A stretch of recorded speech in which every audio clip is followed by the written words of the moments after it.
অপুর রান্নাঘরে আপনাদের সকলের আমন্ত্রণ রইল। আজকে বানালাম খোলাপুরি এগ কারি।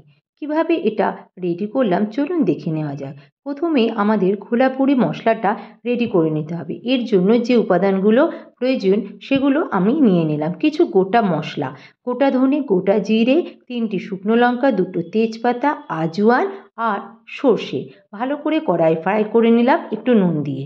তারপর নারকেলকে ফ্রাই করলাম এবং নারকেল ফ্রাই হওয়ার পর গোটা গরম মশলা ফ্রাই করে নিলাম। সমস্ত মশলা ফ্রাই করে নেবার পর ওপর দিয়ে একটু মেথি ছড়িয়ে মেথিটাকেও ফ্রাই করে নিলাম। এবার সমস্ত মশলা পেস্ট বানিয়ে তার উপর হিং, হলুদ গুঁড়ো, কাশ্মীরি লঙ্কা গুঁড়ো দিয়ে মিশ্রণটা রেডি করে নিলাম। তারপর কড়াইয়ে গরম তেল দিয়ে রসুন কুচি, পেঁয়াজ কুচি ফ্রাই করতে থাকলাম। পেঁয়াজ এবং রসুন ব্রাউন হওয়া অবধি আমরা ফ্রাই করতে থাকলাম। এরপর যে খোলাপুরি গ্রেভিটা রেডি করে রেখেছিলাম আগে থেকে সেটা কড়াইয়ে দিয়ে দিলাম এবং ভালোভাবে সেটাকে নাড়তে লাগলাম। যতক্ষণ না মশলাটা তেল ছাড়ে আমরা কিন্তু নাড়তে থাকবো। এর জন্য হয়তো একটু জল প্রয়োজন হবে, তো আমরা জলটাও দেব।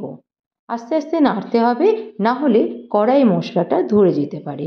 এর জন্য ধিমি আঁচে এই রান্নাটা করতে হবে।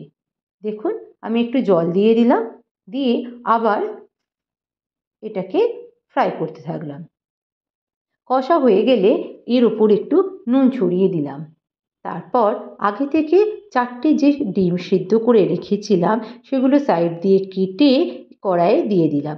ডিমগুলো সাইড দিয়ে কেটে নিয়েছি যাতে মশলাটা ডিমের ভেতর যেতে পারে। এরপর আরেকটু জল দিলাম, দিয়ে ধিমি আঁচে আবার মশলাটাকে কষিয়ে নিলাম।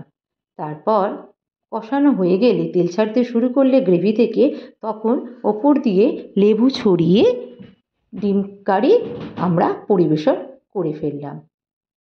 আপনাদের ভালো লাগলে আপনারাও বাড়িতে এটা রেডি করতে পারেন। আমার ভিডিওটা ভালো লাগলে অবশ্যই কমেন্ট আর শেয়ার করবেন। ধন্যবাদ। টাটা। আশা করি খোলাপুরি এগ কারি আপনাদের সকলের খুবই পছন্দ হবে।